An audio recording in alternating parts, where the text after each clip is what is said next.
Desgraciadamente, la confianza gana. No es un caso jamás en el que vamos a juzgar, de eso se van a encargar los tribunales, pero sí tenemos que analizar, sí tenemos que educar a la gente, a las familias, y por esa razón nos acompaña hoy la abogada Rocío Córdoba para desarrollar este tema. Buenos días, gracias por acompañarnos esta mañana en la revista. Buenos días, Fabiola. Como siempre, muy contenta de estar por acá con ustedes. Gracias. Aunque hoy con un tema, ¿verdad?, que no es nada agradable para el país, lo decíamos al inicio, el país está conmocionado, cada día salen nuevas versiones.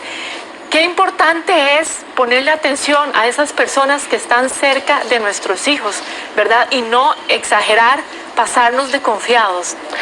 Así es, como lo conversábamos ahora fuera de cámaras, la malicia indígena, siempre estar ahí pendientes, conocer muy bien a nuestros hijos, ver las señales que ellos nos están dando, porque nadie los conoce mejor que su mamá, y ver qué era lo que está cambiando, porque ese chiquito de pronto está triste, porque la mirada le cambió, porque la forma de jugar le cambió. Creo que eso es primordial. Y hablábamos también de que muchas veces pasa que estas personas, los agresores, ¿verdad?, empiezan a ejercer un cierto temor en las víctimas. Si dice algo, le hago daño a su mamá, le hago daño a su familia, o viceversa, al papá, ¿verdad? Y justamente al ser menores incrementan ese temor. ¿Cómo educar a nuestros hijos para que no sientan ese temor, para que se den cuenta que no es real lo que están diciendo y tengan la confianza de acercarse a nosotros como papás para que nos comenten lo que está sucediendo? Mira, yo te puedo hablar desde mi punto de vista. Yo no soy mamá, pero sí soy tía, y tengo tanto chiquitos como ya señoritas, sobrinas. ¿Y qué es lo que hemos hecho siempre? Tener esa confianza con ellos, hablarles las cosas como son, Fabiola. Ya los niños de hoy no son como cuando yo me criaba, que todo era con más tabú, con más, todo más tapado. Ahorita podemos hablarles, explicarles, estas son sus partes íntimas. Aquí nadie tiene por qué tocarlo, ni siquiera su papá, ni su tío, ni su padrastro, ni su tía, porque lamentablemente eso no solamente hay hombres que son agresores, y tener esa confianza. Y como dices, cuando les meten ese miedo y decirles, si ustedes vienen y le dicen que me van a hacer a mí un daño, eso es mentira. Empoderarlos, decirles, usted sabe que yo tengo los medios, nosotros somos una familia, hay autoridades, hay leyes, y nunca permita ningún abuso. Y decirles, esto es un abuso. Yo, como te digo, mis sobrinitos, desde que estaban pequeñitos, se quedaban en mi casa, y cuando los llevaba y los cambiaba y todo, aprovechaba y les decía, vea, aquí a usted nadie tiene por qué tocar. Ya que usted tocó, el tema de las autoridades, doña Rocío, ¿qué papel juega, por ejemplo, el PANI? Porque esta es una menor de 13 años, la madre de esta bebé, que estaba en la calle vendiendo números, ¿verdad? Entonces, ¿cuál es el papel de las autoridades, en este caso el PANI, que también se ha dicho que desde diciembre ya se había reportado este caso, no solo por vecinos, sino también por autoridades del hospital donde llevaba control la menor? Bueno, con temor o sin temor a que una autoridad del PANI no esté de acuerdo con lo que voy a decir, creo que el PANI, tal vez por falta de recursos, se está quedando un poquito atrás. Te digo por casos que yo manejo, donde se ponen las denuncias, tanto padres, madres, abuelitos, y ellos a veces no hacen todo lo que deberían de hacer. Ellos son los que están ahí de primera instancia. Ellos lo que están haciendo ahorita, que ahora ya intervinieron y que ya la niña está con ellos, bueno, eso debieron haberlo hecho desde que recibieron el primer reporte. Como dices, ¿cómo van a tener conocimiento desde hace 3 meses y la chiquita andaba ahí con su bebé? O sea, eso para mí es imperdonable. ¿Y qué circunstancias o consecuencias pueden haber ahora para el PANI, justamente por tal vez, no estamos asegurando, lo que vemos en las noticias, de esa desinformación o desatención de este caso? Bueno, eso va a depender de la investigación que está haciendo primeramente el OIJ, y luego va a pasar a la Fiscalía, y ellos en su acusación van a determinar si van a poner una denuncia por algún tipo de negligencia de esas autoridades o no, ¿verdad? Ellos son los que van a determinar, pero mira, a mi punto de vista me parece que sí, que hay una negligencia ahí por parte de la autoridad. Para ayudar también a la gente, esperemos que sean pocas las personas que estén pasando una situación como estas, pero por ejemplo, si hay una abuela en este caso que sospecha de alguna persona, como el que se está investigando ahora, ¿cómo va un abuelo y pone la denuncia, verdad? Eduquemos a las personas, ayudémoslas a resolver esta situación. Si sabemos El nombre, si sabemos quién es el sospechoso, como en este caso la pareja sentimental de la señora, bueno, resulta que mi chiquita quedó embarazada, no sé, y la persona que está cerca es ella. Yo creo que tenemos que ser, como decíamos antes también, primero madres y padres antes que esposas, esposos, novias o novios. Entonces, si tiene esa duda, tiene que dirigirse a la fiscalía. Si sabe quién es la persona, si tiene su nombre, a la fiscalía, si no, al OIJ. Estos delitos son de acción pública y ellos van a iniciar la causa, y si tienen que hacer allanamientos, medidas preventivas, medidas cautelares, lo van a hacer. Incluso tenemos una fiscalía para este tipo de agresiones a menores, y la niña pudo haber sido sacada de ese vínculo hace unos meses, o sea, desde que esto se estaba dando. Entonces, ¿qué es lo que tiene que hacer? Dirigirse a las autoridades, y yo le diría directamente a la fiscalía, directamente al OIJ. ¿Y simplemente con la declaración, o tienen que llevar algunas pruebas, o su simple sospecha? Su simple sospecha. Ellos tienen que investigarlo. Como te puedo contar de casos, tengo algunas clientas que incluso tienen régimen de visitas con sus padres biológicos, ¿verdad? Y tienen alguna sospecha porque vieron algo, porque el chiquito les comenta algo. Tengo un caso en un niño de 5 añitos que le comentó a la mamá que el papá como que lo había ahorcado y que como que lo había tocado por donde no debía. Y ella me dice: Rocío, ¿qué hago hoy a las 5 de la tarde, un jueves? Imagínense qué puede sentir esa muchacha. El chiquito le dice eso en la mañana y a las 5 de la tarde tiene que dárselo al hombre. ¿Ok? ¿Qué hacemos? Yo le dije: no, nos vamos para la fiscalía inmediatamente a poner una denuncia, y usted no se lo da más. Con la denuncia, que bueno, fue un poquito costoso porque no nos querían atender y demás, pero ahí nos quedamos hasta que alguien nos diera pelota, como decimos los ticos. Ya con la denuncia en mano, nos fuimos a la policía y les dijimos: no se lo vamos a dar por esto. Cuando el muchacho llegó y se puso un poquito enojado porque no se lo daban, el mismo policía le dijo: no se lo vamos a dar por esta denuncia. Por eso la importancia de hacerlo de forma inmediata, ¿verdad? Inmediata. Porque en este caso que usted nos comenta, si lo tenía que ver en la tarde, entregárselo, tenían que poner la denuncia justamente, cada minuto cuenta. Cada minuto cuenta. Sí. ¿Y qué pasa? Si ella no pone su denuncia, si ella no hace lo que tiene que hacer, ese muchacho viene, se va a llevar el niño, y si no se lo da, porque simplemente no se lo doy, entonces la van a acusar a ella de que está haciendo un incumplimiento a una autoridad judicial, porque es una orden de un juez. Entonces, para eso están los tribunales, para eso está la fiscalía, para eso está el OIJ. Tenemos que acudir a ellos. ¿Y qué pasa, por ejemplo, si en este caso, bueno, la abuela, puede ser un abuelo, va y hace exactamente eso, pone la denuncia, pero la menor o el menor, ¿verdad?, afectado, no quiere hablar?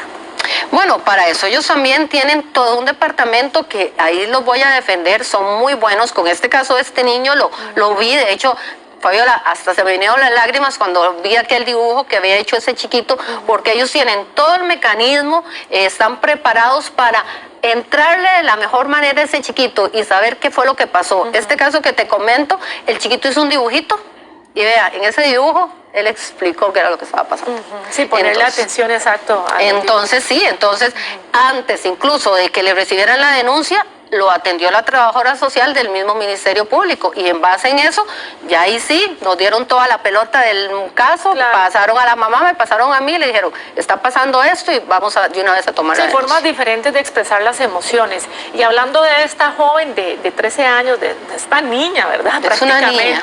¿Hasta dónde es responsable por su edad? Porque también está en una edad donde no es capaz, por supuesto, de tomar decisiones maduras. Es una niña. Yo veo que muchos dicen adolescente, que tenía un niño. Es una niña. Es una niña. Es una niña. Tenemos que dejar de normalizar estas cosas. Ahora, ella, responsable, mira, yo creo que es una víctima. Más bien es una víctima de esta situación, y habría que ver su entorno familiar, qué tanto sabían estas situaciones y se estaban quedando callados. Hablemos ahora, por ejemplo, de las personas que tienen una nueva pareja, que no es precisamente el padre, ya sea una novia o un novio. ¿Cuál es el tiempo recomendable, que se podría decir, para que esta persona ingrese a este nuevo hogar y sea parte de la familia, para que ella empiece a convivir con los hijos y todo lo que implica, ¿verdad?, dormir ahí? Dice que nunca terminamos de conocer a las personas. Entonces, ¿cuánto es un tiempo? No creo que se diga 2 meses, 3 meses, 6 meses, 1 año. Usted tiene que saber, ir conociendo a esa persona y ir, no sé, poniéndole pruebitas, ir viendo cómo trata a las demás personas, cuál es la relación con su familia, con sus sobrinos, con la gente que tiene en su círculo. Y cuando ya usted decide tomar esa relación seria y ya formar una familia con esta persona, bueno, siempre recordar que primero somos mamás y después somos esposas. Entonces siempre estar ahí, Fabiola, como te decía, la malicia indígena, esa nunca nos falla. Y ahora que usted dice pruebitas, ¿qué tipo de pruebitas se pueden hacer? Uña, yo ¿qué haría? Ver el trato, ver con qué confianza se le acercan esos niños que están cerca de él, o definitivamente no, o es alguien que siempre quiere quedarse a solas con los niños y usted después ve que las reacciones de ellos no son las normales, que los ve tristes, que los ven recataditos. O sea, eso es lo que yo iría haciendo. Y en un caso quizás muy extremo, lo haría yo. No le digo a nadie que lo haga, pero yo lo haría. Yo tendría cámaras en mi casa también para ver qué es lo que está pasando. Y por ejemplo, cuando se tiene a veces que salir a trabajar, obligatoriamente quedan los hijos, ¿verdad? Con esta pareja. No todas las personas tienen las posibilidades de tener cámaras en la casa, ¿verdad? Pero hay que salir a trabajar y esa desconfianza tal vez se queda ahí. ¿Qué se hace, verdad? Tal vez fomentar entonces ese vínculo con ese mismo menor. Exacto, que ellos sepan, que sean abiertos, que llegar y usted conversar y decirle cómo estuvo el día, qué hizo fulanito, y se bañó y se bañó solito y se mudó solito. O sea, sí, la confianza es vital con los bajar tal vez al idioma de ellos y conversarles, que ellos no vean nada, pero ir sacándoles con cuchara qué es lo que está pasando. Y el apoyo de la familia también. Si usted no puede, tiene que trabajar, pero bueno, tal vez su hermana, tal vez su prima pueda ir y darle una vueltita a los chiquitos de sorpresa, como digo yo, que le lleguen de pronto a ver qué es lo que están haciendo, qué es lo que está pasando. Decía la abuela de la menor, y con eso empezamos, que este señor le decía que ella estaba loca por sospechar de él. ¿Y cuántas veces pasa eso, verdad? Esa manipulación y la forma en la que, con ese convencimiento falso que lo dicen, que puede realmente hacer sentir mal a la mamá o al papá, ¿verdad? Quien esté pasando esa situación. Lamentablemente siempre los agresores tienen ese convencimiento, como vos dices, y te hacen sentir culpable y te hacen decir, pero yo te estoy apoyando, yo más bien estoy ayudándote, qué barbaridad, ¿cómo me haces eso? Y no, o sea, tenemos que tener la capacidad y no dejar que nos manipulen. Bueno, hay momentos también donde se ve con normalidad que una niña de 13 años tenga un hijo, ¿verdad? ¿En qué caso se puede considerar como una violación ante la justicia? Fabiola, eso nunca debería ser normal y se da, como escuchaba hoy en el telediario, se da mucho en las zonas rurales y es cierto, o sea, se ve por allá que hay chiquitas de 15 años que ya están casadas y demás, pero tenemos que dejar de normalizar eso. Esto es una niña, 13 años es una niña, o sea, yo me sorprendería ver a una niña con un coche que diga que es una niña con una niña. Con otra niña, sí. O sea, no. Entonces, primero dejar de normalizar eso y después, siempre que haya acceso carnal con un menor, en este caso 11, 13 años, es violación. No podemos ponerle y no podemos adornarlo de otra forma. Es violación y es un delito penal. Ya las autoridades nos han informado, y lo hemos visto hoy en la mañana, justamente en Telediario, que la prueba de paternidad se va a realizar sí o sí hoy al mediodía. ¿Qué pasa si esa prueba de paternidad da positiva y él es el papá de esta menor? Bueno, va a ser una prueba demasiado importante que en su momento va a utilizar la Fiscalía para la acusación en contra de este sujeto.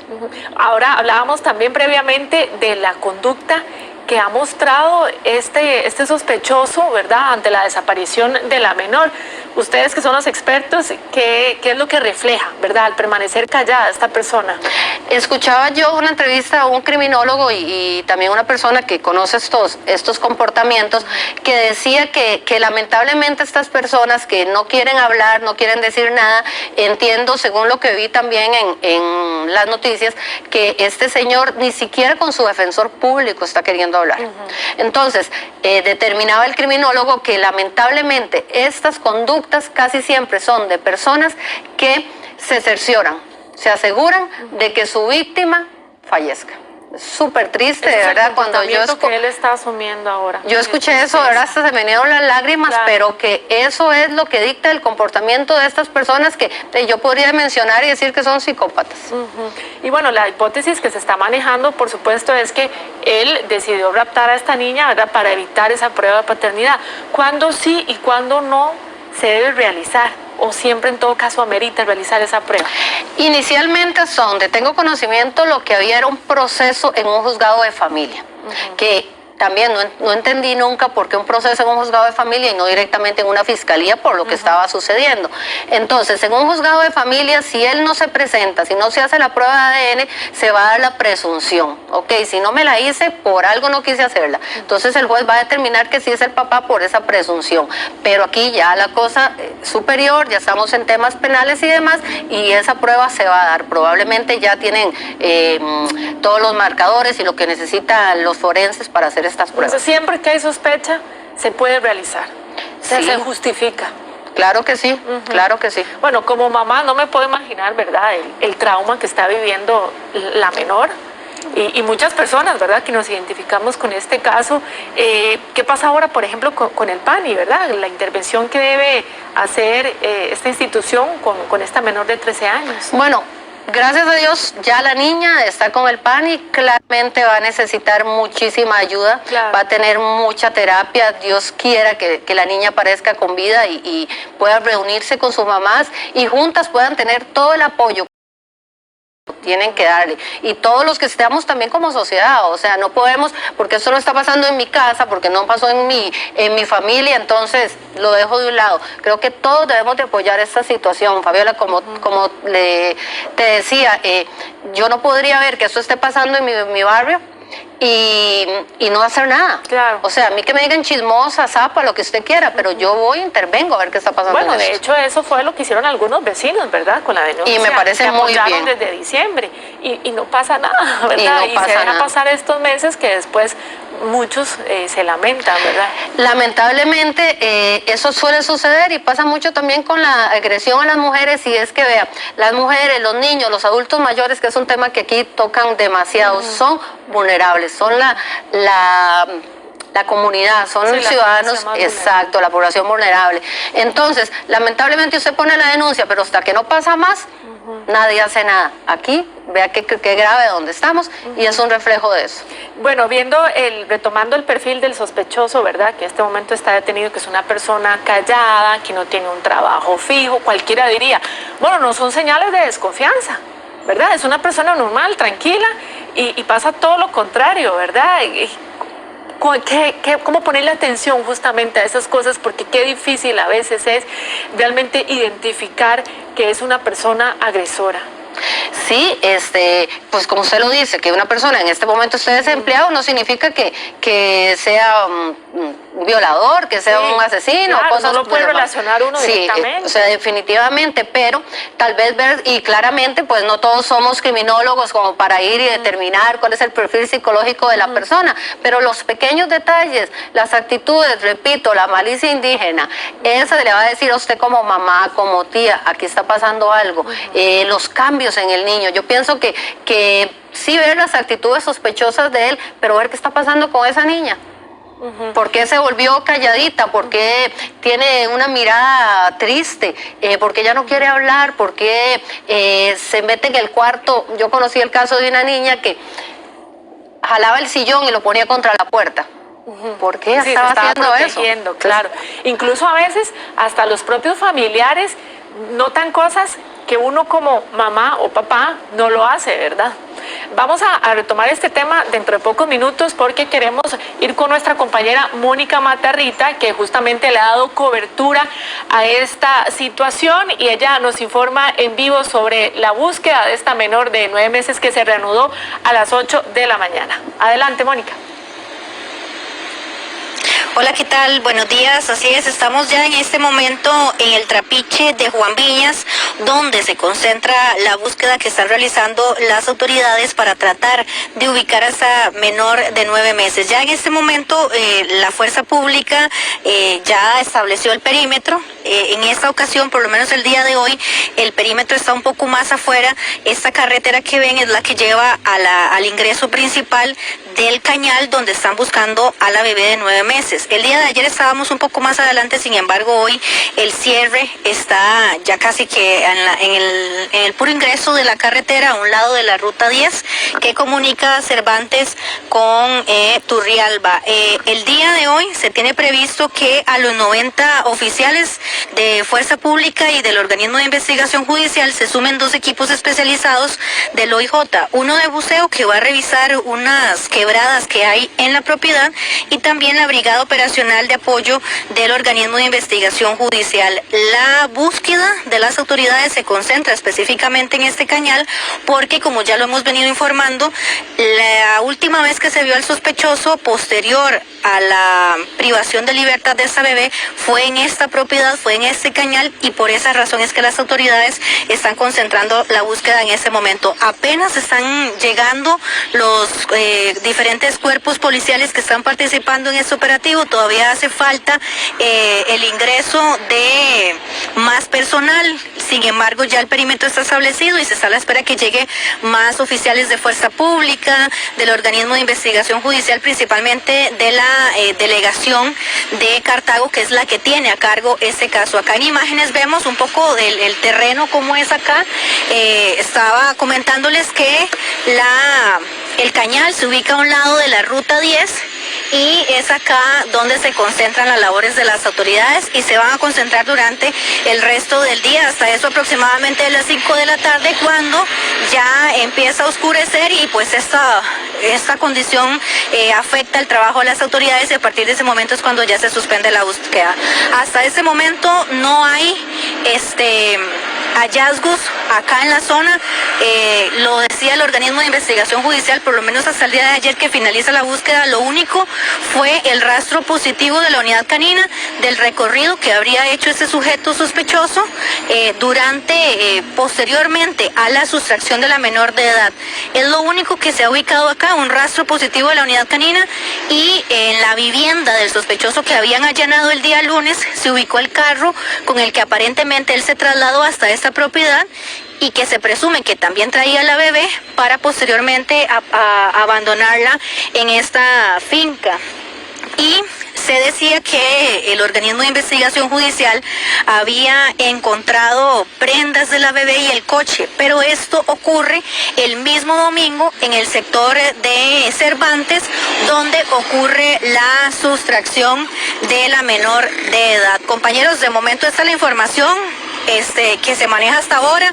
Las labores de búsqueda todavía no han iniciado, están apenas llegando el personal tanto de Fuerza Pública como de OIJ para ya concentrarse acá en la propiedad e iniciar en aproximadamente una media hora, una hora, para dar ya inicio a las labores del día de hoy. Muchas gracias a Mónica por mantenernos informadas con esta noticia. Por supuesto que en el momento que se sepa algo más, vamos a regresar con Mónica para que nos siga brindando información. Bueno, algo importante también, por ejemplo, conocemos de casos históricos en el país como el de Panchito, que aunque nunca apareció, sí se realizó una condena. ¿Qué pasaría, por ejemplo, en este caso si todos estamos deseando que aparezca esta bebé, ¿verdad? Pero si no aparece o si no aparece con vida, ¿qué podría pasar con el sospechoso, con la abuela, con la mamá, ¿verdad? ¿Qué podría implicar? Bueno, eso lo va a determinar el Ministerio Público en su momento, en el sentido de que si van a tener los indicios, la prueba necesaria para montar un caso, una acusación contra estas personas, seas contra el presunto violador o el sospechoso, o con la abuelita, no sé, porque sabía y no dijo nada. Entonces, en su momento, pues la Fiscalía es la que va a determinar si acusa o no acusa. Esperemos que tenga la prueba pertinente, sea que es este señor o que salga que fue otro, pero que llegue a una solución. Y retomando el tema que estábamos conversando antes de ir con nuestra compañera Mónica, muchas veces sucede eso, ¿verdad? Que los familiares perciben cosas que uno no lo hace, ¿verdad? Y hay que ponerles atención. A veces hasta no lo comunican para evitar un problema, o que ella o él se pueden enojar si yo le digo que siento, que percibo. Los abuelos a veces tienen un gran instinto, ¿verdad? Y no falla. Y hay que ponerle atención a esas recomendaciones. Y tienen que denunciar, aunque les digan chismoso, sapo, que se quiere meter en mi relación, que es que le cae mal mi Por pareja. eso, exacto, aunque la persona no quiera, aunque se moleste. Yo tengo un caso que quien me contactó, de hecho, es la mamá de la niña. ¿Ok? Y ella, mira, yo entrevistándola ahí, ¿verdad? Conversando con ella, yo le dije, vea, pero mejor medítelo, porque dices que son mis hermanos y es mi familia y ellos no quieren a mi novio, no quieren a mi esposo, entonces por eso le están metiendo carbón, como decimos nosotros, a una muchachita que tiene 14 años. Y uno dice, ¿cómo puede ser que esté tan ciega de no estar creyéndole a la hija? Los tíos, gracias a Dios, y los abuelitos le están creyendo y ellos son los que pusieron la denuncia. Entonces ella, Fabiola, lo que estaba buscando era defender al muchacho. Claro, ¿verdad? por supuesto. Entonces yo lo que le decía es, bueno, usted es mamá y usted lo que tiene que hacer es, esto ya está en manos del Ministerio Público y tenemos que esperar que salga. Si no es culpable, me disculpo con usted, pero es mamá, tiene que esperar a ver qué es lo que está pasando. Sí, y hablando de esa culpabilidad, ¿qué pasa cuando el abusador quiere hacer sentir culpable a la víctima? Que siempre pasa, ¿verdad? Siempre pasa, pero vea, tienen que creerles. Tengo también otro caso de la niña está aquí en Costa Rica con su mamá y con el esposo y con los hermanitos. Y el papá vive en España, ¿ok? Y la niña, un día de estos, le soltó la bomba. Le dijo, papá, es que pasaba esto, y ese muchacho agarró un avión y se vino desde allá. Y me dijo, no, Rocío, o sea, ¿qué tengo que hacer? A mí no me interesa, mi hija me dijo y yo le creo. Y llegó y nos fuimos de una vez a poner la denuncia a la fiscalía. Y la mamá está muy brava y le decía, mire, pero es que tiene que pensar que yo tengo otros hijos y que mi hogar, siento mucho. O sea, usted tiene que estar por su hijo. Sí, hay que ser firme en eso. Hay que ser firme, Fabiola, y siempre tenemos que creerles. Siempre, yo creo que ese es el punto, que ellos sientan que usted los está apoyando. Siempre créale a su hijo. Y a veces también hasta sucede que el hijo piensa que la mamá o el papá no le va a creer, ¿verdad? Es que y todo dice, y no expresa, o cuando lo hace la mamá o el papá lo regañan. Es que sí, y por ahí te digo que también, o sea, son casos que vemos a diario que le van y le dicen, mami, es que pasó todo eso, y lo regañan y le dicen, ¿cómo se va a decir eso si fulanito es el que nos mantiene y fulanito tal cosa? No, entonces el chiquito ya se deprime y ¿qué es lo que va a venir? Mucha agresión, mucha situación y él de un niño solo que no se siente apoyado. También no solo puede suceder esto con una pareja, ¿verdad? También hay casos, y lo hemos visto tristemente, en que los papás salen a trabajar y quedan a cargo de un cuidador o de empleadas domésticas, y ahí también pueden ser víctimas. Tíos, primos. Claro. Todo eso se da. O sea, lamentablemente este tipo de cosas se da siempre dentro del ámbito de confianza de aquella familia. Siempre va a ser alguien cercano. Entonces, repito, aplicar esa malicia indígena hacia todas las personas que se acerquen a mi hijo. Sí, eso conversábamos antes, que normalmente no se duda de las personas que están cercanas, porque no, son amigos, ellos jamás le harían daño a mis hijos. Y las estadísticas más bien comprueban que esas son las personas más bien a las que hay que tenerles más cuidado. Así es, sí es el tío. Como te digo que en mi caso, yo lo puedo decir abiertamente, yo a mis sobrinos siempre les dije, ve a su tío, lo queremos mucho, su tío se queda con nosotros, su tío juega con nosotros, pero si algún momento su tío lo hace sentirse usted incómodo, usted se viene y me dice, tía, tal cosa. Inmediatamente. Y yo, como te digo, o sea, quizás será que siempre ando pensando a la defensiva, pero de pronto y me doy una vueltita y me asomo a ver qué es lo que están haciendo.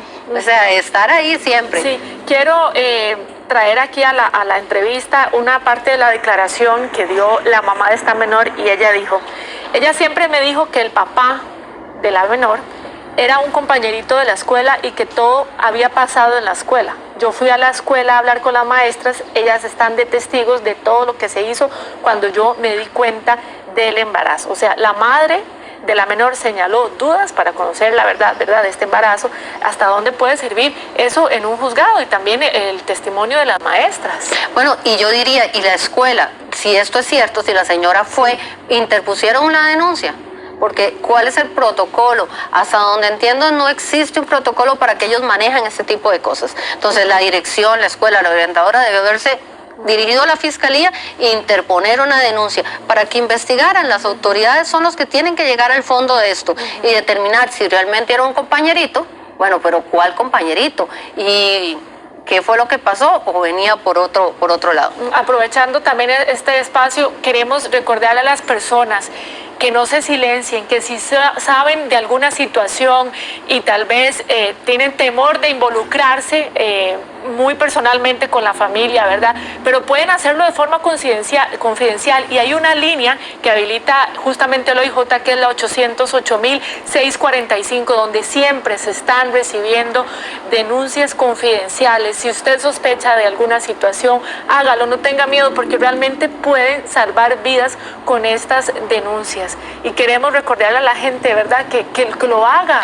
Que lo haga, y la Fiscalía también tiene una sección para que todo lo que son agresiones a los menores, que incluso ellos tienen la potestad de poner medidas cautelares y irrumpir en una vivienda, por ejemplo, y sacar a un menor que esté en peligro. No sabemos si por esa denuncia que usted hizo le salvó la vida a una niña o a un niño. Entonces, repito, es confidencial, pero igual, si te van, que me tachen de chismosa, que me tachen de que me meto en lo que no me importa, lo que sea, pero yo no me puedo hacer de la vista gorda ante un hecho de estos. Entonces tenemos que denunciar, no nos podemos quedar callados. Y una pregunta sobre las pruebas de paternidad, por ejemplo, ¿qué pasa si alguien se niega a realizársela? ¿Realmente la ley lo obliga a que se someta? Digamos, si es en el juzgado de familia, ¿verdad? Si es un proceso de investigación de paternidad puro y simple, si el señor no se presenta y lo citan, ¿verdad?, varias veces y no justifica por qué no va, entonces se va a dar la presunción, ¿ok? Por algo no está viniendo, claro. Y el resto de la prueba le van a poner los apellidos. Aquí, como es un tema que ya ahora está trascendiendo a un tema penal y todo lo que estamos viendo, pues lo van a obligar, ya ellos le tienen que haber tomado las huellas, le tienen que haber tomado pruebas y todo lo que necesiten, en este caso los médicos forenses especialistas, para poder llevar a cabo Muchísimas gracias, doña Rocío, muchas gracias por guiarnos en esto y esperemos de todo corazón que les sirva también a todas las personas que nos estén viendo acá en la revista. Recuerde la línea confidencial 808.645, los vamos a tener informados sobre todo lo que suceda con la menor de 9 meses. Seguimos con más en la revista con nuestra compañera Fer. Adelante.